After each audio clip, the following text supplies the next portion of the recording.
Welcome students. Today current అఫైర్స్కి సంబంధించి important అయినటువంటి అంతర్జాతీయ, జాతీయ, ప్రాంతీయ అంశాలతో పాటు అదేవిధంగా వార్తల్లో ఉండేటువంటి వ్యక్తుల గురించి మరియు క్రీడా సంబంధమైనటువంటి అంశాల గురించి, కొన్ని అవార్డ్స్ గురించి, కొన్ని సమ్మిట్స్ గురించి అనేది మనం టుడే న్యూస్లో అనేది చూడడం అనేది జరుగుతుంది. ప్రధానంగా మనం ఆల్రెడీగా ఒక 1 వీక్ బ్యాక్ అనేది చెప్పుకున్నాం.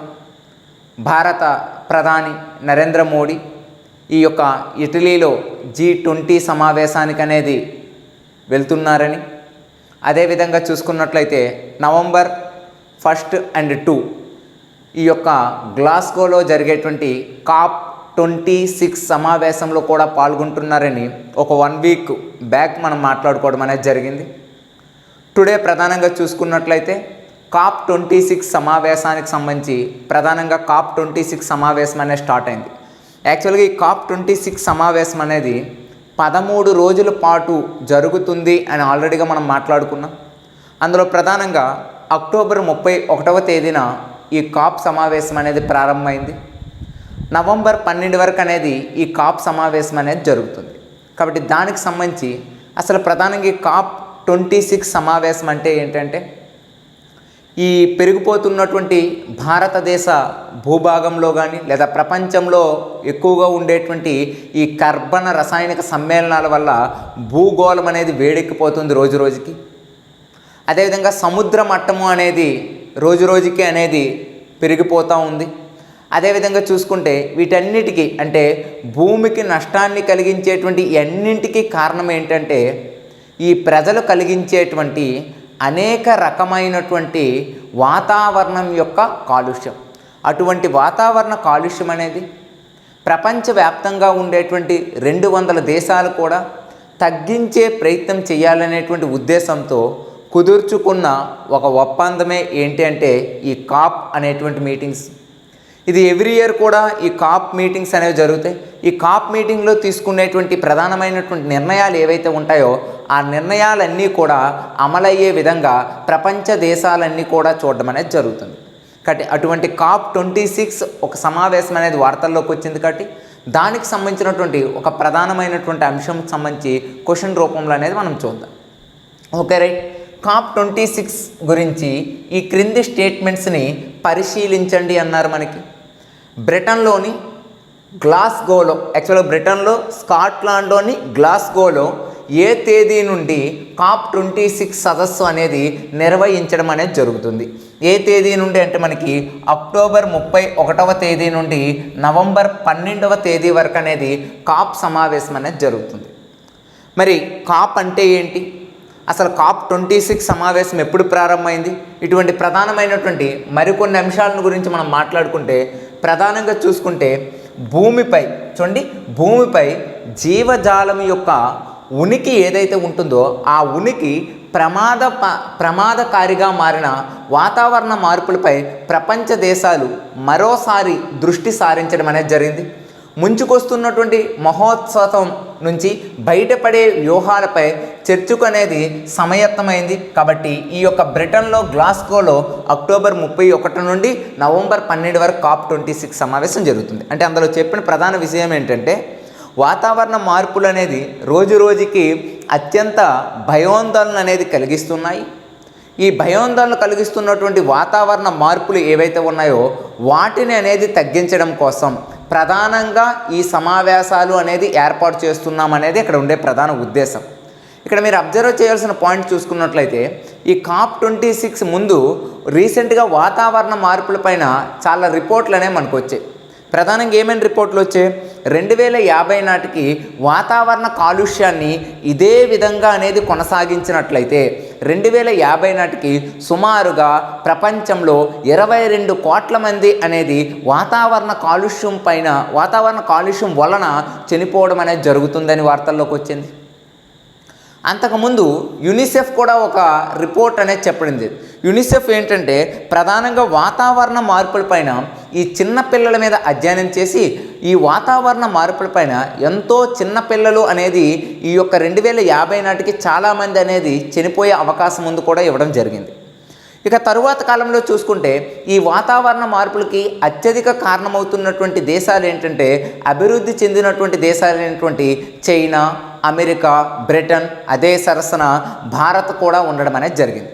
ఇందులో అత్యధిక ఉద్గారాలను అనేది ఇస్తున్నటువంటి దేశం ఏదంటే చైనా దేశం అనేది కూడా మనం చూసుకున్నాం. అంటే ప్రీవియస్లో జరిగినటువంటి కరెంట్ అప్డేట్స్.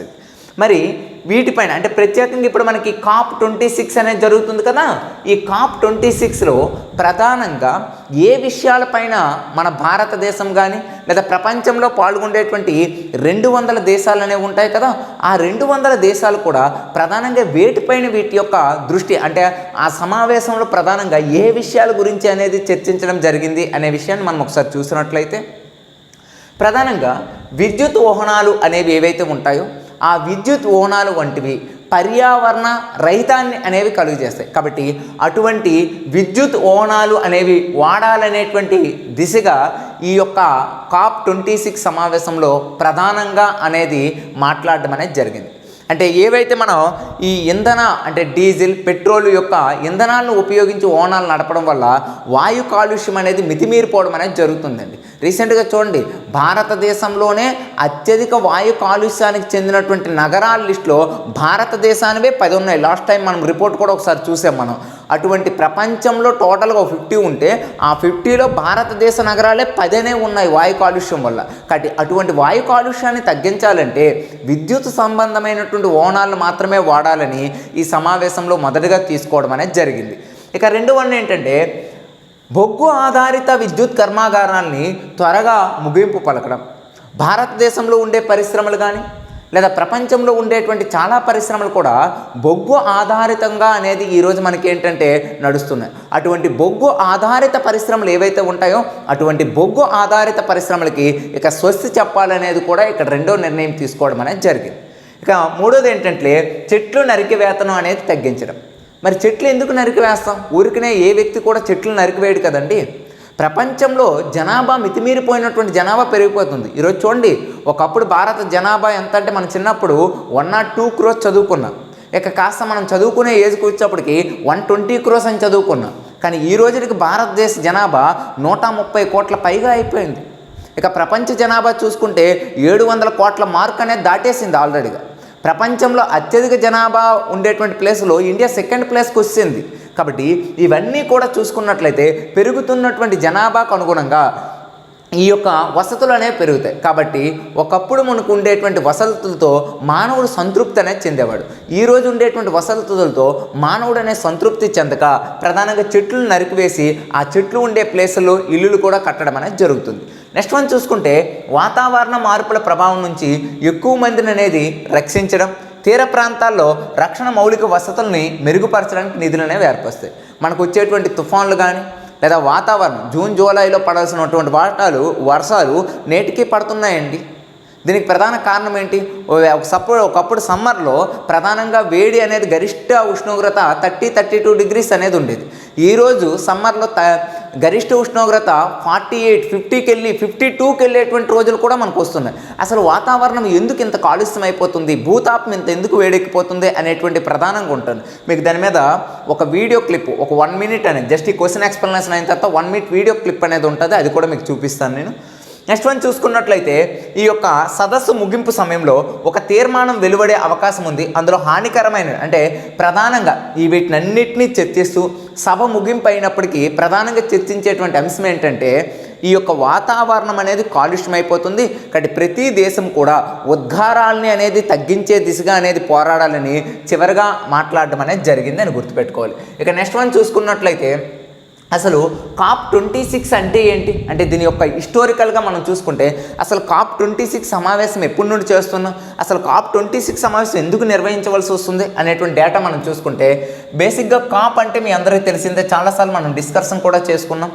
కాన్ఫరెన్సీ ఆఫ్ పార్టీస్, దీన్ని ఐక్యరాజ్య సమితి ఏర్పాటు చేయడం అనేది జరిగింది. ఎప్పుడు 1995వ సంవత్సరం నుండి ఈ సదస్సు అనేది నిర్వహించడం అనేది జరుగుతుంది.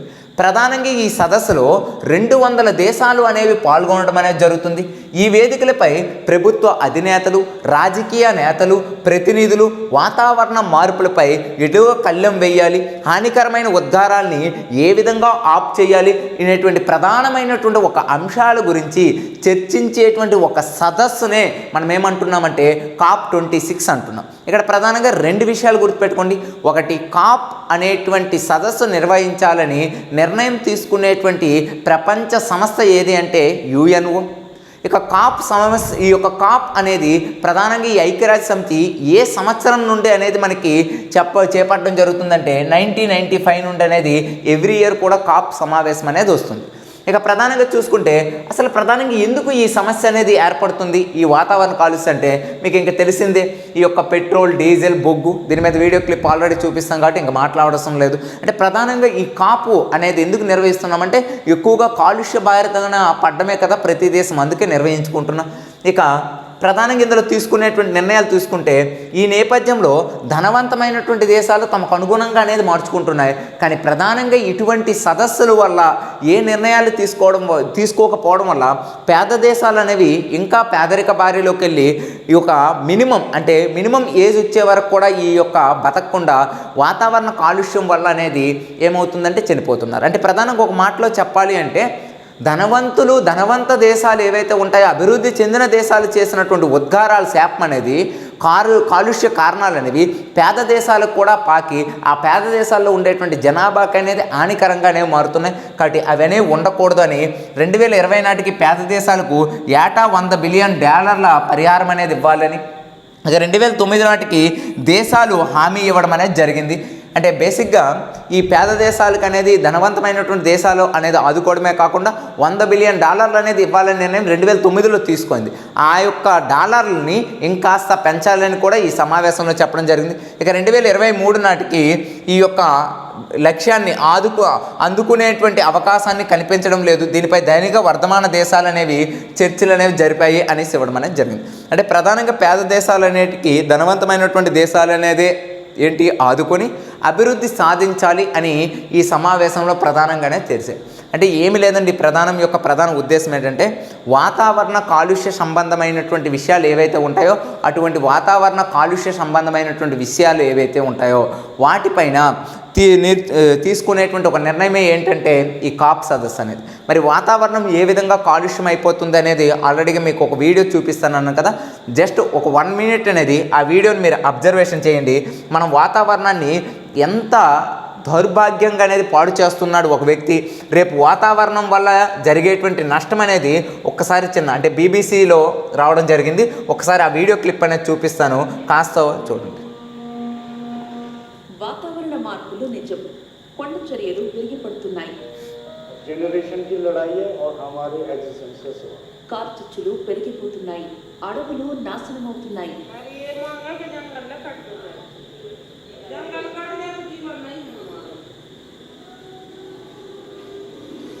వరదలు కరువులు తరచు వస్తున్నాయి,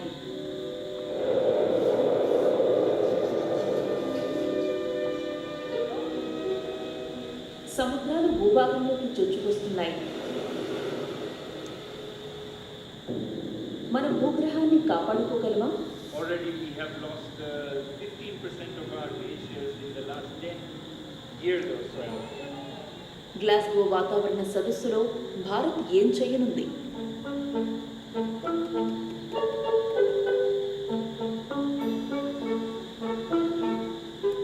నవంబర్ 1న BBC తెలుగు స్పెషల్ కవరేజ్ చూడండి.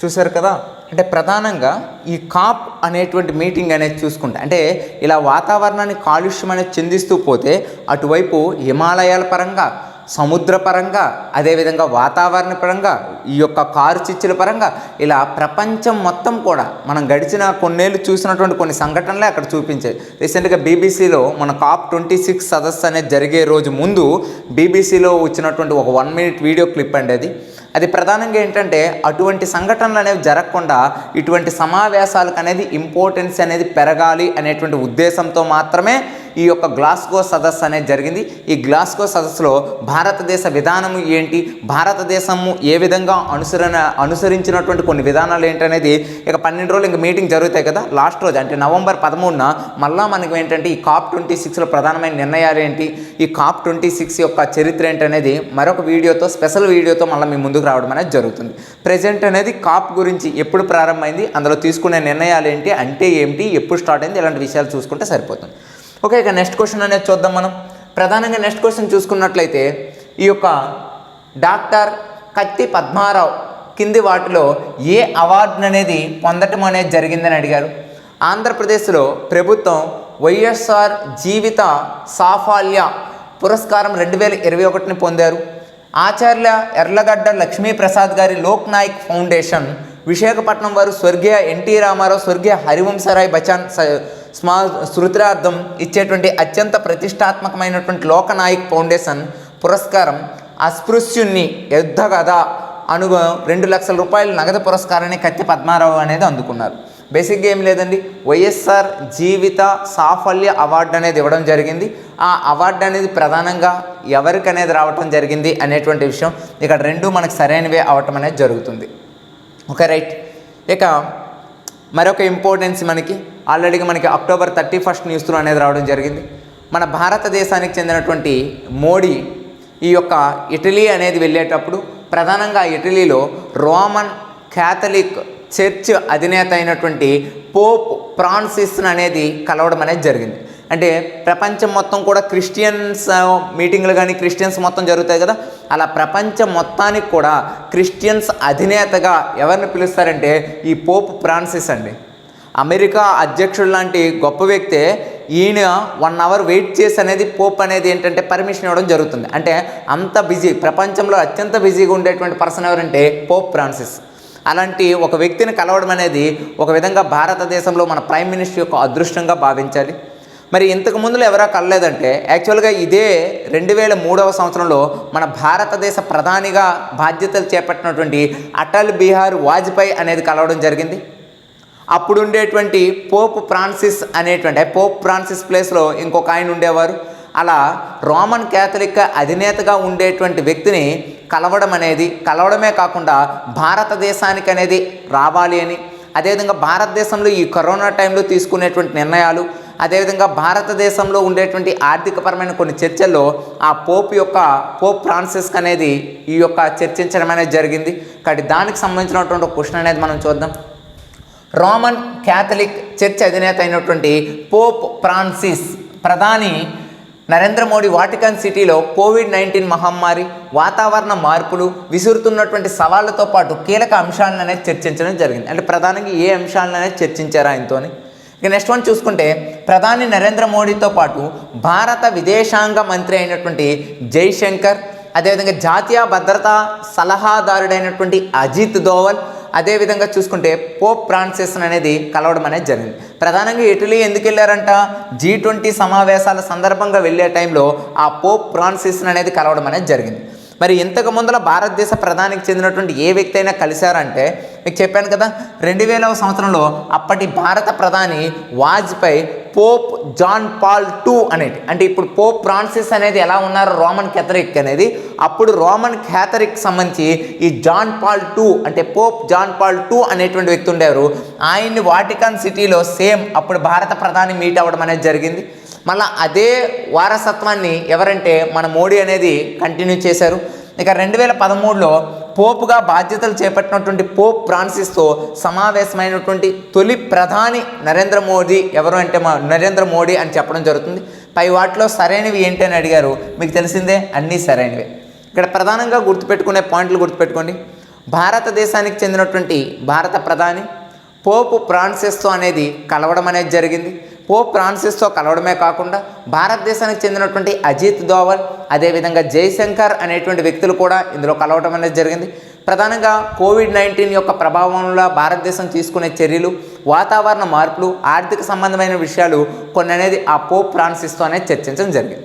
మరి ఇప్పుడు భారతదేశ ప్రధాని పాల్గొన్నారంటున్నాం కదా, ఇంతకుముందు ఏ ప్రధానైనా అటువంటి చర్చలు జరిపారంటే 2000వ సంవత్సరంలో 2000 ఇయర్లో అటల్ బిహారీ వాజ్పేయి అనేటువంటి వ్యక్తి సేమ్ అదే వాటికన్ సిటీలో ప్రధానంగా ప్రోప్కి సంబంధించినటువంటి జాన్ పాల్ టూతో ఆ విధమైనటువంటి చర్చలు అనేది జరపడం అనేది జరిగింది అని గుర్తుపెట్టుకుంటే సరిపోతుంది. ఇక నెక్స్ట్ వన్ చూసుకుందాం. ప్రపంచంలో శక్తివంతమైనటువంటి దేశాలతో కూడినటువంటి G20 శిఖరాగ్ర సదస్సు అనేది ఇటలీ రాజధాని రోమ్లో అనేది జరిగింది. నువోలా కన్వెన్షన్ సెంటర్లో అనేది ఇది ప్రారంభం కావడం జరిగింది.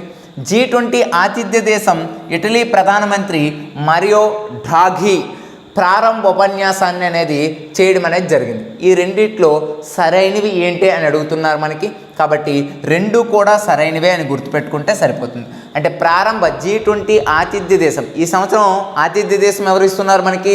ఇటలీ ప్రధానమంత్రి అయినటువంటి మారియో డ్రాఘీ కదా. ప్రధానంగా ఎక్కడ జరుగుతున్నాయి ఈ సమావేశాలు?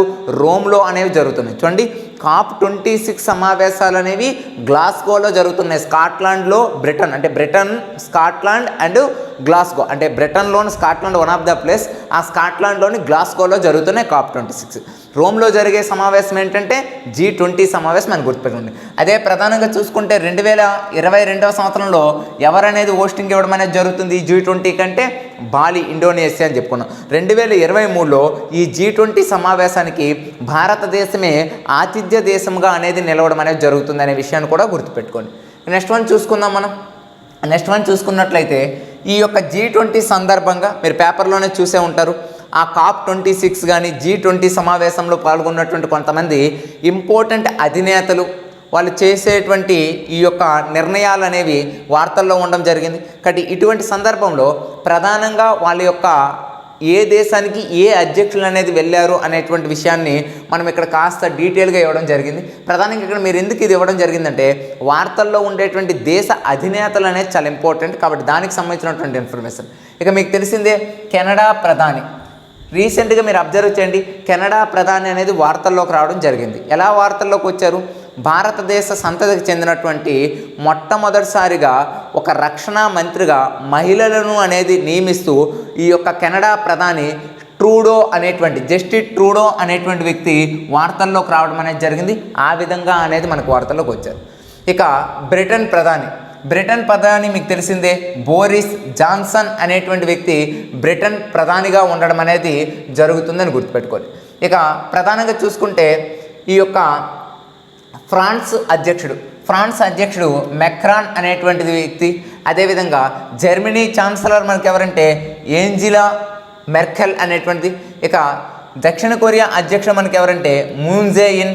సింగపూర్ ప్రధాని ఎవరు అంటే మనకి లీ సిన్ లుంగ్ అనేటువంటిది. అంటే ప్రధానంగా ఈ దేశానికి చెందినటువంటి వ్యక్తుల పేర్లు అనేది గుర్తుపెట్టుకోండి. రీసెంట్గా G20 సమావేశాల్లో కానీ COP20 సమావేశాల్లో ప్రధాన స్పీచెస్ ఇవ్వడం కానీ లేదా అత్యధిక సార్లు అనేది వార్తల్లో ఉండేటువంటి పర్సన్స్ ఎవరంటే వీళ్ళు. కాబట్టి ఆ దేశ అధ్యక్షుడు అనేది ఖచ్చితంగా గుర్తుపెట్టుకోవాలి. కెనడా ప్రధాని మనకి ఎవరండి? Justin Trudeau. అదేవిధంగా బ్రిటన్ ప్రధాని బోరిస్ జాన్సన్, ఈయన ఇద్దరు కూడా వార్తల్లో ఉన్నారు. బోరిస్ జాన్సన్ ప్రధానంగా ఎందుకు మనకి జనవరి నుండి వార్తల్లో ఉంటున్నారు. ప్రధానంగా బోరిస్ జాన్సన్ మన జనవరి 26 రిపబ్లిక్ వేడుకలకు అనేది విచ్చేయిచుండగా ప్రధానంగా కరోనా ఇష్యూస్ వల్ల ఆయన ఆగిపోవడం జరిగింది. తర్వాత ఏమన్నారు, మీరే మా దేశానికి రండి అని రీసెంట్గా ఆహ్వానించడం అనేది కూడా జరిగింది. కాబట్టి ఆ విధంగా అనేది. ఇక జస్టిన్ ట్రూడో మీకు తెలిసింది. ఫ్రాన్స్ అధ్యక్షుడు అనేది ఎమాన్యుయల్ మెక్రాన్ అనేటువంటి వ్యక్తి. Germany chancellor Angela Merkel. Singapore ప్రధానమంత్రి లీ సిన్ లుంగ్ అనేటువంటిది. దక్షిణ కొరియా అధ్యక్షుడు మూన్ జే ఇన్ అనేది గుర్తుపెట్టుకోవాలి. ఇక నెక్స్ట్ వన్ చూసుకున్నట్లయితే రీసెంట్గా G20లో ప్రధాని నరేంద్ర మోడీ పాల్గొనడం జరిగింది కదా. అలా ప్రధాని నరేంద్ర మోడీ పాల్గొన్నాక భారతదేశానికి సంబంధించి కొన్ని విషయాలు అనేది మాట్లాడుతూ, అంటే కొన్ని విషయాలు అంటే మీకు తెలిసిందే, ప్రధానంగా మన గొప్పతనం మనం చెప్పుకోవాలి. కాబట్టి ప్రధానంగా ఈ G20 సమావేశాలకు అనేది మేము రావడమే కాకుండా మా దేశంలోనే అత్యధిక టీకా అనేది అందుబాటులో అనేది ఉంది. 100 కోట్ల మందికి అనేది టీకా ఇచ్చిన ప్రపంచంలోనే మొట్టమొదటి దేశం మాది. అదేవిధంగా అత్యధిక టీకాలు అంటే భారతదేశం మొత్తంగా చూసుకుంటే 6 టీకాలు అనేవి ఈరోజు అందుబాటులో ఉన్నాయా లేవా? ఖచ్చితంగా ఉన్నాయండి. రీసెంట్గా మనకి ఈ యొక్క ప్రధానంగా 6 టీకాలకు అనేది ఆమోదం ముద్రేసి ఇప్పుడు భారతదేశంలో 6 టీకాలు అనేవి ఉన్నాయి. ఇలా 100 కోట్ల మందికి అనేది టీకా డోసులు అనేది వేయడం అనేది జరిగింది. ఇక 12 నుండి 18 సంవత్సరాల వరకు కూడా ఒక కొత్త టీకాను కూడా కనుక్కోవడం జరిగింది. ఇలా మనం చూసుకుంటే ఈ టీకాలు అనే విషయంలో కానీ ఆర్థిక వ్యవస్థను బలోపేతం చేయడంకి ఆత్మనిర్భర్ భారత్ అనేది మాకు ఏ విధంగా ఉపయోగపడింది, అదేవిధంగా మేము ప్రవేశపెట్టేటువంటి 2.0 యొక్క స్కీమ్స్ ఏంటి, ఇలా భారతదేశ అభివృద్ధి గురించి, భారతదేశం యొక్క టీకాల గురించి ఆ సమావేశంలో ప్రధానంగా మాట్లాడడం అనేది జరిగింది.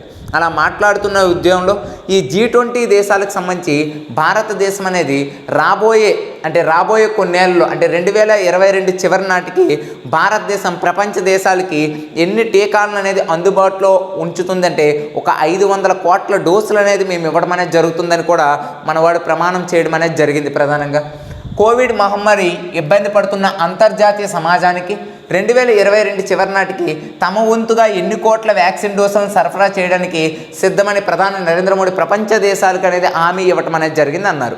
ప్రపంచ దేశాలకు ఎన్ని టీకాలంటే 500 కోట్ల డోసులు అనేది ఇవ్వడం అనేది హామీగా ఇవ్వడం జరిగింది. కొంచెం ఇంపార్టెంట్ గుర్తుపెట్టుకోండి. ప్రధానంగా చూడండి 2022 చివరి నాటికి 500 కోట్ల డోసులు ప్రపంచానికి మనం అందిస్తామని అక్కడ మనం శపథం చేయడం అనేది జరిగింది. ప్రధానంగా చూసుకోవాలి 500 కోట్లు అనేది. ప్రధానంగా ఈ విషయంలో భారతదేశం అనేది ప్రపంచ దేశాలన్నింటికంటే చాలా గొప్ప విషయంగానే చెప్పుకోవాలండి. ఎందుకంటే ప్రపంచ దేశాల్లో చాలా దేశాల్లో టీకాయే లేదు. అలాంటిది మన దేశంలో టీకా అనేది కొత్తగా కొనుక్కొని అదేవిధంగా 6 టీకాలు అనేది రూపొందించడమే కాకుండా ప్రధానంగా 500 కోట్ల డోసులు అనేది ప్రపంచానికి అందివ్వడం అంటే అది సామాన్యమైన విషయమే కాదు. అంతకు తోడు భారతదేశంలో ఉండే ప్రతి వ్యక్తికి కూడా ఉచితంగా టీకా ఇవ్వడం కూడా ఒక ప్రధానమైన విషయం అండి. అంటే దీన్ని బట్టి ప్రధానంగా చూసుకుంటే కోవిడ్-19 టైంలో అనేది కాస్త మన ఆరోగ్య వ్యవస్థ మందగించినప్పటికీ కోవిడ్ తర్వాత భవిష్యత్తును దృష్టిలో పెట్టుకొని ప్రజలకు అనేది ఆరోగ్యవంతంగా చెందించడానికి మన ప్రభుత్వం ఎంతగానో కృషి చేయడం అనేది జరిగిందని కూడా మనం చూసుకోవాలి. ఇక నెక్స్ట్ వన్ చూసుకున్నట్లయితే INS అంటే ప్రధానంగా ఆత్మనిర్భర్ భారత్లో భాగంగా 2011 జనవరిలో ప్రధానంగా 2011 జనవరిలో ఒక 4 ప్రాజెక్టులకు అనేది ఆత్మనిర్భర్ భారత్లో భాగంగా ఒక నౌకలు చేసి భారతదేశం చుట్టూ కూడా ఎటువంటి థ్రెట్ అనేది రాకుండా భారతదేశానికి సంరక్షణకర్తగా అనేది ఇవ్వటం కోసం ఒక 4 నౌకలు అనేది రూపొందిస్తున్నామనేటువంటి ఒక ప్రాజెక్ట్ అనేది మనం తయారు చేసుకున్నామండి. అందులో ప్రధానంగా ఆ ప్రాజెక్టుకు కూడా మనకి కొన్ని నేమ్స్ అనేది ఇవ్వడం జరిగింది. ఏంటి ఆ నేమ్స్? విశాఖపట్నం అని, మర్మగావ్ అని, ఇంపాల్ అని, సూరత్ అని. ప్రధానంగా ఏంటంటే ఆ 4 అంటే ఏ 4 ప్లేసుల్లో మనం పెడతామో ఆ 4 ప్లేసుల్లో కూడా అంటే ప్రధానంగా మీరు ఇక్కడ చూడండి ఇది భారతదేశం అంటే భారతదేశాన్ని ప్రొటెక్షన్ చేయడం కోసం సూరత్ అంటే ఇక్కడ, అదేవిధంగా మర్మగావ్ అంటే ఈ ఏరియా, అదేవిధంగా ఇంపాల్ అనేది ఇక విశాఖపట్నం అనేది ఇలా ప్రధానంగా ఒక 4 పక్కల భారతదేశానికి సముద్రపరంగా రక్షణ అనేది కల్పించడం కోసం ఒక 4 ప్లేసెస్ అనేది చేసుకుని ఆ యొక్క ప్లేసెస్తోనే ఆ యొక్క నౌకలను అనేది నిర్మించే విధంగా 2011లో ఒక ప్రాజెక్ట్ అనేది మనం ఒప్పందం కుదుర్చుకోవడం జరిగింది. ఆ ప్రాజెక్టులో భాగంగా ఈ రోజు అనేది ఒక నౌక అనేది పూర్తవుతూ వార్తల్లో ఉండడం జరిగింది. ఇక్కడ దానికి సంబంధించినటువంటి క్వశ్చన్ అనేది అబ్జర్వేషన్ చేయండి. INS విశాఖపట్నం గురించి క్రింది స్టేట్మెంట్స్ని పరిశీలించండి అని అన్నారు మనకి. ప్రధానంగా ఆత్మనిర్భర్ భారత్లో భాగంగా ప్రాజెక్ట్ 15B పేరుతో 4 స్టైల్ గైడెడ్ మిసైల్స్ డిస్ట్రాయిడ్ యుద్ధ నౌకలు అనేవి చేయాలని భారత నౌకాదళం అనేది సంకల్పించడం అనేది జరిగింది. ఈ నౌకలకు దేశంలో ప్రధాన దిక్కుల్లో ఉన్న కీలక నగరాలైనటువంటి విశాఖపట్నం, మర్మగావ్, ఇంపాల్, సూరత్ పేర్లను ప్రవేశపెట్టాలని సంకల్పించింది. తొలి షిప్ విశాఖపట్నం పేరుతో తయారు చేయడం అనేది జరిగిందని గుర్తుపెట్టుకోవాలి. ఇక 2011 జనవరి 28న ఈ ప్రాజెక్టు ఒప్పందం అనేది జరిగింది. Director of national design Indian నేవీకి చెందినటువంటి అంతర్గత డిజైన్ షిప్లు అంటే ఎవరెవరు ప్రధానంగా ఈ ఒప్పందాన్ని కుదుర్చుకోవడం జరిగిందని చెప్పుకున్నాం. అదేవిధంగా 2013 అక్టోబర్లో విశాఖపట్నం యుద్ధ నౌక షిప్ తయారీకి Y12704 అనేటువంటి పేరుతో ముంబైలో మజగావ్ డక్స్ లిమిటెడ్ వారు శ్రీకారం అనేది చుట్టడం జరిగింది. అంటే ప్రధానంగా ఈ ప్రాజెక్టును తయారు చేయడానికి ఏ సంస్థలు అనేవి పాల్గొన్నాయనేసి ఇక్కడ మాట్లాడుతున్నాం. అదేవిధంగా చూసుకుంటే 2020లో 2 సార్లు విజయవంతంగా సీ ట్రయల్ అనేది పూర్తి చేసి అదేవిధంగా తూర్పు నౌకాదళానికి విశాఖపట్నం నౌకను అక్టోబర్ 28న అంతే అంటే ఈ 4 అనేవి చెప్పుకున్నాం కదా, సూరత్, విశాఖపట్నం, మర్మగావ్, ఇంపాల్ అనేటువంటి నౌకలు. అందులో విశాఖపట్నం అనేటువంటి నౌక పూర్తయి 2 సార్లు అనేది ట్రిప్ అనేది వేస్తూ ప్రధానంగా అక్టోబర్ 28న జాతికి అనేది అంకితం చేస్తూ ఒక ప్రాజెక్ట్ అనేది పూర్తి కావడం అనేది జరిగింది. అదేవిధంగా సముద్ర ఉపరితలంపై ఉన్న ఎక్కడ శత్రువులకైనా సంబంధించిన లక్ష్యాన్ని ఛేదించి మట్టు పెట్టగలిగేటువంటి సత్తా ఉండేటువంటి ఒక యుద్ధ నౌక ఇది మనకి. అంతేకాకుండా పూర్తి స్వదేశీ పరిజ్ఞానంతో తయారైనటువంటి ఐఎన్ఎస్ విశాఖను శత్రువుల పాలిట ఒక సింహ స్వప్నంగా కూడా చెప్పడం జరుగుతుంది.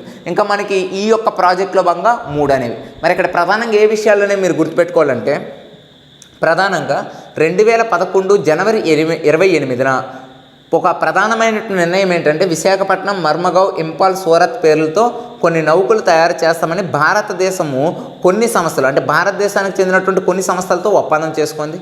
ఆ సంస్థల్లో భాగంగా ఈరోజు ఒకటి పూర్తయింది. ఒకటి పూర్తయి అది జాతికి కూడా అంకితం చేయడం అనేది జరిగింది అనే విషయాన్ని గుర్తుపెట్టుకోండి. మీకు తెలిసిందే G20 శిఖరాగ్ర సంస్థ అనేది మనకి ఇటలీలోని రోమ్లో జరిగింది కదా. కానీ దానికి సంబంధించి ఒక డిక్లరేషన్ అనేది, దాన్నే రోమ్ డిక్లరేషన్ అంటున్నాం. ఆ రోమ్ డిక్లరేషన్లో తీసుకునేటువంటి నిర్ణయాలు అనేవి వార్తల్లో ఉన్నాయి. మరి ఆ డిక్లరేషన్లో ప్రధానంగా తీసుకునేటువంటి నిర్ణయాలు ఏంటనేది చూద్దాం. మరి అందులో ప్రధానంగా చూసుకుంటే, బొగ్గును మండించి విద్యుత్తును ఉత్పత్తి చేస్తుండడంతో కాలుష్యం విపరీతంగా అనేది పెరిగిపోతుంది. దీన్ని అడ్డుకోవడానికి విదేశాల్లో థర్మల్ విద్యుత్ ప్లాంట్, అంటే ఏమి లేదండి, ఎప్పుడైతే బొగ్గును మండిస్తామో అక్కడ కాలుష్యం అనేది ఆటోమేటిక్గా వస్తుంది. ఇక బొగ్గు వాడకాన్ని అనేది తగ్గించడం అనేది కాకుండా భారతదేశంలో కానీ ప్రపంచంలో కానీ విద్యుత్ సంబంధమైనటువంటి ఉపకారాలు ఏవైతే ఉంటాయో వాటిని అనేది వాడాలి. అదేవిధంగా ఇలా బొగ్గును తయారు చేసేటువంటి ఇండస్ట్రీస్ ఉంటాయి కదా, థర్మల్ ప్లాంట్లు అనేవి, వాటికనేది రుణ సదుపాయాన్ని ఆఫ్ చేయాలని ఈ G20 సమావేశంలో ఒక ప్రధానమైన నిర్ణయం తీసుకోవడం జరిగింది. ఇక ప్రధానంగా చూసుకుంటే, ఈ యొక్క వాతావరణ మార్పుల వల్ల ఇబ్బందులు ఎదుర్కొంటున్నటువంటి పేద దేశాలని చెప్పుకున్నాం కదా. ఈ పేద దేశాలకి 2009లో ప్రకారంగా, అంటే 2019లో జరిగిన ఒప్పందం ప్రకారంగా 100 బిలియన్ల డబ్బులు అనేది ఇస్తున్నారు. ఈ పేద దేశాలకు ఇచ్చేటువంటి ఈ నగదును మరి కాస్త అనేది పెంచాలి అనేటువంటి నిర్ణయం కూడా తీసుకోవడం జరిగింది. అదేవిధంగా కర్బన తటస్థీకరణ, అంటే నెట్ జీరో ఉద్గారాల లక్ష్యాల సాధనకు కట్టుబడి అనేది ఉండాలి. ఈ శతాబ్ది మధ్య నాటికి, అంటే 2050 నాటికి లక్ష్యాన్ని అనేది సాధించాలి. వాతావరణంలో విడుదలయ్యేటువంటి కర్బన ఉద్గారాలు, వాతావరణం నుంచి తొలగించేటువంటి ఉద్గారాల మధ్య సమతూకం ఉండడమే తటస్థీకరణ. అంటే ఏమి లేదు, ప్రధానంగా ఏవైతే మనకి కర్బన ఉద్గారాలు ఉంటాయో అవి 2050 నాటికి మానవుడికి అనేది ముప్పు కలగకుండా మనం చూడాలి. ఇదే మన అంతిమ లక్ష్యము. దీనికోసం ప్రతి దేశం కూడా పాటుపడాలని కొన్ని నిర్ణయాలు అనేవి తీసుకోవడం అనేది జరిగింది. అదేవిధంగా 2021 ఆఖరి కల్లా ప్రపంచంలో కనీసం 40% మందికి కరోనా టీకా ఇవ్వాలి. చూడండి, ఇది చాలా ఇంపార్టెంట్ పాయింట్. 2021 ఆఖరి కల్లా టోటల్గా ప్రపంచంలోనే 750 కోట్ల జనాభా ఉన్న అందులో 40% మెంబర్కి అనేది టీకా ఇవ్వాలి. 2022 జూన్ నాటికి 70% మందికి అనేది వ్యాక్సినేషన్ అనేది పూర్తి చేయాలి అనేటువంటి కొన్ని నిర్ణయాలు కూడా తీసుకోవడం జరిగింది. అదేవిధంగా టీకా సరఫరాలో ఉండేటువంటి అవరోధాలను అనేది తొలగించాలి అనేటువంటి విధానం తీసుకున్నారు. ఇక ఆహార భద్రతను సాధించాలి, ప్రజలందరికీ అవసరమైనటువంటి పౌష్టికాహారం అనేది అందించండి. ఈ నిర్ణయం ఎందుకు తీసుకున్నారో ఒకసారి మీరు ఆలోచించగలరా? ప్రధానంగా రీసెంట్గా మనకి ఒక రిపోర్ట్స్ అనేవి వచ్చాయి, 2 రిపోర్ట్లు వచ్చాయి. ఏంటి? గ్లోబల్ హంగర్ ఇండెక్స్ రిపోర్ట్ ఒకటి, అదేవిధంగా గ్లోబల్ ఫుడ్ సెక్యూరిటీ ఇండెక్స్ అనేవి వచ్చాయి. ఇందులో ప్రధానంగా కొన్ని పేద దేశాలు అనేవి కనీసం తినడానికి కూడా తిండి లభించలేని స్థితిలో ఉన్నాయి. కానీ ఇటువంటి సందర్భంలో ప్రతి వ్యక్తికి కూడా తినడానికి తిండి అనేది ఉండాలి, అది కనీస అవసరం. కాబట్టి అటువంటి ఆహారాన్ని, పౌష్టికాహారాన్ని ప్రజలకు అనేది అందివ్వాలనేటువంటి ఒక నిర్ణయం తీసుకుంది. మీరు టుడే చూసుకున్నట్లయితే, అంటే లాస్ట్ మంత్ చూసుకున్నట్లయితే శ్రీలంకలో ఆహార సంక్షోభం వచ్చింది. అదే ఆహార సంక్షోభం లాస్ట్ మంత్లో శ్రీలంకలో వచ్చింది కదా. ఈ మంత్ మీరు చూసుకున్నట్లయితే ఈరోజు ఈ వీడియో ప్లే అవుతున్న ఈరోజు చూసుకున్నట్లయితే ప్రధానంగా ఉత్తర కొరియా చూడండి, ఉత్తర కొరియాలో ఆహారం సంక్షోభం అనేది రావడం జరిగింది. ఏ దేశమైనా ఆహార సంక్షోభం వస్తే ఏం చేస్తుంది ఒకసారి చెప్పండి? పక్క దేశాల మీద ఆధారపడడం అనేది జరుగుతుంది. కానీ ఉత్తర కొరియా సంగతి మీకు తెలిసిందే, ఇంకా దాని గురించి మాటల్లో కూడా మనం చెప్పలేం. ఆయన ఏమంటున్నాడు? తిండి తగ్గించేయండి, ఆటోమేటిక్ మీరు ఏం చేస్తారంటే లేకపోతే మరణించాలి అని చెప్పడం జరుగుతుంది. అంటే ఏ దేశమైనా ఇతర దేశాలకు అనేది ఇంపార్టెన్స్ ఇవ్వాలి. మీరు ఉత్తర కొరియా తీసుకున్నట్లయితే ప్రధానంగా ప్రజల యొక్క సంక్షేమం కంటే ఆయన ప్రధానంగా ఏంటంటే మిస్సైల్స్కి అనేది ఇంపార్టెన్స్ ఇస్తారండి. రక్షణకు అనేది ఎక్కువగా, ప్రొటెక్షన్కి అనేది ఖర్చు చేస్తారు. నిజంగా ఉత్తర కొరియా లాంటి దేశంలో ఒక మనిషి పుట్టడం కంటే చనిపోవడానికే ఒక ప్రాధాన్యత అనేది ఉంటుంది అని కూడా చాలామంది విమర్శకులు అనేది చెప్తూ ఉంటారండి. ఎందుకంటే ఉత్తర కొరియా ఆ యొక్క నిర్ణయం డిక్టేటర్ తీసుకునేటువంటి నిర్ణయాలు అత్యంత భయంకరంగా ఉంటున్నాయి. ఈరోజు వాళ్ళ పరిస్థితి అనేది చూస్తే ఆహార సంక్షోభం అనేది ఏ విధంగా ఉందనేది ఒకసారి BBC న్యూస్లో ఇచ్చారు, ఒకసారి చూడండి. కాబట్టి అటువంటి ఆహార సంక్షోభం అనేది వస్తుంది. అటువంటి ఆహార సంక్షోభం ఏ దేశం కూడా ఎదుర్కోకుండా ప్రతి దేశానికి ఆహారాన్ని అందివ్వడం, పౌష్టికాహారాన్ని ఇవ్వాలనే ఉద్దేశంతో కూడా G20లో ప్రధానమైన నిర్ణయాలు అనేవి తీసుకున్నాయి. చూడండి ఒకసారి G20లో తీసుకునే ప్రధానమైనటువంటి నిర్ణయాల్లో ఒకటి ఏంటంటే టీకాలు అనేవి ప్రతి సంవత్సరం అంటే 2022 నాటికి 70% మందికి అనేది ఇవ్వాలనేటువంటి ఒక ప్రధానమైనటువంటి నిర్ణయం తీసుకున్నారు. నెక్స్ట్ వన్ ఏంటి, ఆహార సంక్షోభం అనేది ఏ దేశానికి కూడా ఉండకూడదు. ఉండడమే కాకుండా పౌష్టికాహారమైనటువంటి ఆహారాన్ని అనేది అందివ్వాలని. ఇంకా నెక్స్ట్ వన్ ఏ నిర్ణయం తీసుకున్నారు, ఈ బొగ్గు ఏదైతే ఉంటుందో ఈ బొగ్గు ఆధారిత ఇండస్ట్రీస్ ఏవైతే ఉంటాయో అటువంటి బొగ్గు ఆధారిత ఇండస్ట్రీస్కి అనేవి రుణాలను అనేది నిలిపివేయాలి. ఎప్పుడైతే రుణాలు అనేవి నిలిపివేస్తామో బొగ్గు ఉత్పత్తి కానీ బొగ్గు ద్వారా అయ్యేటువంటి కాలుష్యం కానీ తగ్గుతుంది అనేటువంటి నిర్ణయాలు అనేవి తీసుకోవడం అనేది జరిగింది. ఆల్రెడీ మనం చెప్పుకున్నాం కదా ఇక్కడ బొగ్గు ఆధారితాన్ని. నెక్స్ట్ వన్ ఏంటి, వాతావరణ మార్పులు ఏవైతే ఉంటాయో ఆ వాతావరణ మార్పుల్లో కూడా మనం సరైన జాగ్రత్తలు పాటించాలి. ఒక తటస్థీకరణం అనేది సాధించి 2050 నాటికి అత్యంత భూతాపము అయ్యే బదులు అత్యంత భూతాపం కాకుండా ఉద్గారాల విడుదలలో మనం సమన్యాయ పాలన అనేది పాటించాలని ప్రధానమైన నిర్ణయాలను తీసుకున్నాయి. ఈ నిర్ణయాలు కాస్త ఇంపార్టెంట్, కొంచెం చూసుకోండి. ఇది G20లో తీసుకున్నటువంటి ప్రధాన నిర్ణయాలు. నెక్స్ట్ వన్ చూద్దాం, రాష్ట్రీయ ఏకతా దివాస్. రాష్ట్రీయ ఏకతా దివాస్ ప్రతి ఏటా అక్టోబర్ 31న అనేది జరుపుకుంటాం. అయితే మనం ఎవరి జన్మదినోత్సవం పరంగా జరుపుకుంటాం? ఒకసారి మీరు ఆన్సర్ చేయండి, దానికి నేను ఎక్స్ప్లెనేషన్ ఇవ్వడం అనేది జరుగుతుంది. మీకు తెలిసిందే భారతదేశానికి స్వతంత్రం అనేది వచ్చిన తర్వాత స్వతంత్రాన్ని సాధించినటువంటి మహోన్నతమైనటువంటి వ్యక్తులు ఎంతో ఉన్నప్పటికీ ఆ రోజు భారతదేశంలో ఉండేటువంటి 562 సంస్థానాల్ని ఏకీకృతం చేయడమే కాకుండా ఆ ఏకీకృతం చేసిన ప్రతి సంస్థానానికి ఏ విధమైనటువంటి నిధులు ఇవ్వాలి అనేటువంటి ఒక ప్రధానమైనటువంటి తార్కికంగా ఆలోచించేటువంటి ఒక గొప్ప వ్యక్తి మనకి ఎవరంటే సర్దార్ వల్లభాయ్ పటేల్ గారండి. యాక్చువల్గా సర్దార్ వల్లభాయ్ పటేల్ బార్డోలి అంటే గుజరాత్ ప్రాంతంలో అనేది జన్మించినప్పటికీ ప్రధానంగా ఆయన భారతదేశంలో రాష్ట్రాలు ఏర్పాటు చేయడానికి తీసుకునేటువంటి ఒక నిర్ణయాలు కానీ దేశం మొత్తాన్ని ఒక సమైక్యంగా చేయాలనేటువంటి నిర్ణయాలు కానీ ప్రపంచానికే ఒక వెలుగుని నింపడం అనేది జరుగుతుంది. కాబట్టి అందుకే ఆయన జయంతిని పురస్కరించుకుంటూ మనకి రీసెంట్గా గుజరాత్లో కూడా రీసెంట్గా ఒక స్టాట్యూని అనేది ఏర్పాటు చేయడం అనేది జరిగింది కదా. కాబట్టి ప్రధానంగా అటువంటి అక్టోబర్ 31న ఎవరి యొక్క జయంతి పరంగా రాష్ట్రీయ ఏకతా దివాస్ అనేది జరుపుకుంటున్నామంటే సర్దార్ వల్లభాయ్ పటేల్ యొక్క ఏకతా దివాస్ అనేది జరుపుకుంటున్నాం, గుర్తుపెట్టుకోవాలి. నెక్స్ట్ వన్ చూసుకున్నట్లయితే ప్రధానంగా గ్లోబల్ వార్మింగ్ విసురుతున్నటువంటి సవాళ్ళను ఎదుర్కోవడం కోసం పారిస్ ఒప్పందాన్ని అమలు చేయడమే మార్గమని COP26లో అధ్యక్షుడు అనేది ప్రకటించడం జరిగింది. భూ సగటు ఉష్ణోగ్రత 1.5 డిగ్రీ సెల్సియస్ పరిమితం చేయడమే COP26 ముందున్న లక్ష్యం. అదేవిధంగా స్కాట్లాండ్లోని గ్లాస్గోలో COP26 కాన్ఫరెన్స్ ఆఫ్ పార్టీస్ సదస్సు అనేది ప్రారంభం కావడం జరిగింది. అయితే ఆ యొక్క COP26 యొక్క అధ్యక్షుడు ఎవరు అంటే ప్రధానంగా మీకు తెలిసిందే ఏ సమావేశానికైనా ఆతిథ్యం ఇస్తున్నటువంటి దేశానికి సంబంధించి ఒక వ్యక్తి అనేది మాట్లాడడం జరుగుతుంది మొదటగా.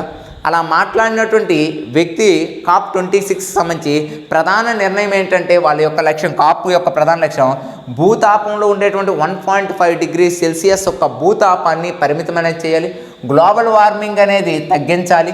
మీకు తెలిసిందే COP26 గురించి ఆల్రెడీ వీడియో ప్లే చేసాం, మనం కూడా చాలా మాట్లాడుకున్నాం.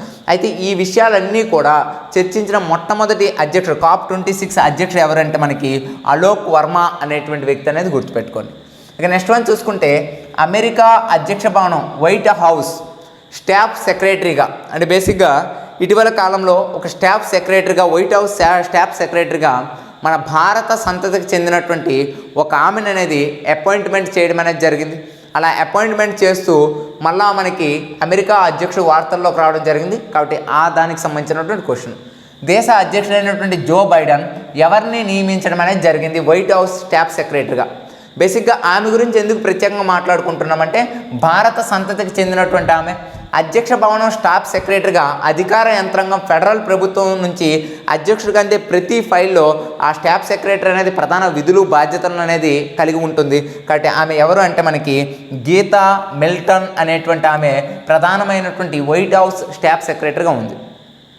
ఇక్కడ మీరు 3 విషయాలు గుర్తుపెట్టుకోండి. గతంలో మనకి ప్రధానంగా చూడండి, ఈ యొక్క జస్టిన్ ట్రూడో, కెనడా దేశానికి చెందినటువంటి జస్టిన్ ట్రూడో ప్రధానంగా రక్షణ శాఖ మంత్రిగా భారత సంతతికి సంబంధించినటువంటి ఒక ఆమెను అనేది ఏంటంటే పదవి అనేది ఇవ్వడం అనేది జరిగింది, అది గుర్తుపెట్టుకోండి. ఇక అమెరికా ఉపాధ్యక్షురాలు మీకు తెలిసిందే, ఈ యొక్క ఎవరు మనకి ఈ యొక్క కమలా హ్యారిస్. ఈ కమలా హ్యారిస్ కూడా భారత సంతతి మూలాలు ఉన్న వ్యక్తి. అదేవిధంగా 3వ వ్యక్తి వైట్ హౌస్ స్టాఫ్ సెక్రటరీగా గీతా మిల్టన్, ఈమె కూడా భారత సంతతి. బేసిక్గా ఒక అత్యున్నతమైనటువంటి పదవిలో భారత సంతతికి చెందినటువంటి ఒక వ్యక్తిని అపాయింట్మెంట్ చేస్తున్నారంటే ఆ విషయాన్ని ఖచ్చితంగా కరెంట్ ఇష్యూలో మనం గుర్తుపెట్టుకునేటువంటి అవకాశం అనేది ఉండాలి. ఇక నెక్స్ట్ వన్ చూద్దాం. 162 మంది అంతర్జాతీయ శాస్త్రవేత్తల బృందం ఆధునిక గుర్రం పుట్టుపూర్వోత్తరాలను ఆవిష్కరించింది. ఐరోపా, ఆసియాలో అనేక ప్రాంతాల్లో బయటపడినటువంటి పురాతన గుర్రాల శిలాజాలకు సంబంధించి 273 జన్యు క్రమాలను పునర్నిర్మించడం ఈ శాస్త్రవేత్తల సమగ్ర విశ్లేషణ. ఇక ఈక్వస్ క్యాబలస్ మూలాలు పశ్చిమ ఐరోపాలో గడ్డి నేలలో ఉన్నట్టు శాస్త్రవేత్తలు అనేది వెల్లడించడం అనేది జరిగింది. ఈ ప్రాంతాల్లో మనుషులతో స్నేహం చేయడం అనేది మొదలైనట్లు వీరు పేర్కోవడం అనేది జరిగింది. అయితే ఈ క్రింది వానిలో సరైనవి ఏంటి అని అడిగారు. పైవన్నీ ఒక మిస్లీనియస్ ఇష్యూగా గుర్తుపెట్టుకోండి. ప్రధానంగా గుర్రానికి సంబంధించినటువంటి కొన్ని చారిత్రకాత్మకమైనటువంటి శిలాజాలనే కొన్ని ప్రాంతాల్లో విశ్లేషకులు అధ్యయనం చేస్తున్నారు. దానికి సంబంధించి నెక్స్ట్ వన్ చూసుకున్నట్లయితే పెగాసస్ స్పైవేర్, ఆల్రెడీ మనం ఎక్స్ప్లెనేషన్ చేసుకున్నాం. పెగాసస్ స్పైవేర్ వివాదం విచారణ నిమిత్తం సుప్రీంకోర్టు ఏ విశ్రాంత న్యాయమూర్తి నేతృత్వంలో త్రిసభ్య సంఘాన్ని అనేది ఏర్పాటు చేసింది. దేశంలో రాజకీయ నాయకుల నుంచి పాత్రికేయుల వరకు అనేక రంగాల్లో ఉండేటువంటి ప్రముఖులకు చట్టవిరుద్ధమైనటువంటి మార్గాల్లో గూఢాచార్య ఉపకరణలు వినియోగించారన్న అభియోగమే పెగాసస్ స్పైవేర్ వివాదం. మీకు తెలిసిందే, పెగాసస్ అనేది ఈ మధ్యన మనం వార్తల్లో వింటున్నాం. అంటే భారతదేశానికి చెందినటువంటి కొంతమంది రాజకీయ నాయకులు వాళ్ళ యొక్క పలుకుబడితో ఈ యొక్క ఇజ్రాయెల్ దేశంలో ఉండేటువంటి ఒక సాఫ్ట్వేర్ని అనేది తీసుకుంటూ భారతదేశ రాజకీయ నాయకులు ఉండేటువంటి గూఢాచారకు సంబంధించిన కొన్ని విషయాల గురించి పరిశోధన చేస్తున్నారు. అది కరెక్ట్ కాదు అని, దాని మీద కరెక్టా అవునా, దాని మీద ఏంటనేది ఒక 15 రోజుల్లో రిపోర్ట్ ఇవ్వాలని రీసెంట్గా ఎన్వి రమణ అనేది ఒక త్రిసభ్య కమిటీని అనేది వేయడం జరిగింది. ఆ కమిటీ అధ్యక్షుడు ఎవరనేసి ఆల్రెడీ రిపీటెడ్ బిట్ మీరు చెప్పండి. జస్టిస్ ఆర్వి రవీంద్రన్ అనేటువంటి వ్యక్తి దాంట్లో ఈ త్రిసభ్య సంఘాన్ని అనేది ఏర్పాటు చేయడం అనేది జరిగిందని గుర్తుపెట్టుకోవాలి. ఒకే ఆన్లైన్లో గుర్తుపెట్టుకోండి. త్రిసభ్య సంఘాన్ని ఏర్పాటు చేశారు. దేని మీద? పెగాసస్ స్పైవేర్ మీద. ఎవరు ఆ కమిటీకి అధ్యక్షుడు అంటే Ravindran. That's all. Next one, అణ్వాయుధాలని మోసుకెళ్లే సామర్థ్యం కలిగిన ఏ క్షిపణి 2021 అక్టోబర్ 27న విజయవంతంగా పరీక్షించారు. ఒడిశాలోని ఏపీజే అబ్దుల్ కలాం ఐలాండ్ ఏదైతే ఉందో ఆ ఐలాండ్లో ప్రయోగాన్ని అనేది నిర్వహించడం జరిగింది. ఇక ఈ క్షిపణి 5000 కిలోమీటర్లలో ఉండేటువంటి పరిధిలు గల లక్ష్యాలను అనేది ఛేదించగలదు. ఇప్పటి వరకు దీన్ని 7 సార్లు అనేది ప్రయోగించారు. ప్రతిసారి విజయవంతంగా లక్ష్యాన్ని చేరుకుంది.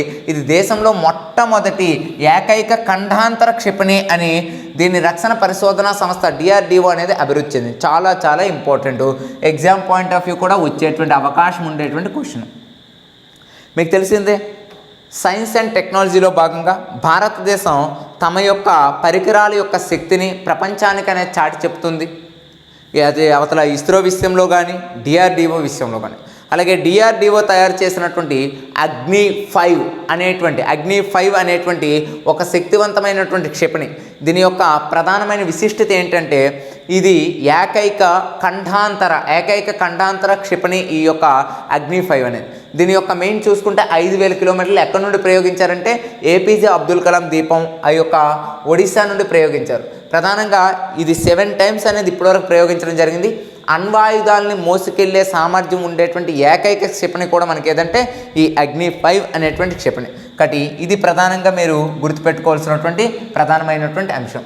ఇక 2021వ సంవత్సరానికి 29 మందికి వైఎస్ఆర్ జీవిత సాఫల్య పురస్కారాలు, 30 వైఎస్ఆర్ సాఫల్య పురస్కారాలు అనేది ప్రభుత్వం ప్రకటించడం జరిగింది. ఇది ఆల్రెడీ పేపర్లో న్యూస్లో వచ్చింది. కాబట్టి 29 వైఎస్ఆర్ జీవిత సాఫల్యాలు, 30 అనేది వైఎస్ఆర్ సాఫల్య పురస్కారాలు అనేది ఇచ్చారు. మరి ఎవరెవరికి ఇచ్చారనేది ఒకసారి మీరు ఏం చేస్తారంటే కాస్త ఇక్కడ ఉంటుంది, అంటే ట్రస్ట్లు అంటే ఏ ట్రస్ట్లకు అనేవి లభించాయి. ఒకసారి ఎగ్జాంపుల్ చూడండి.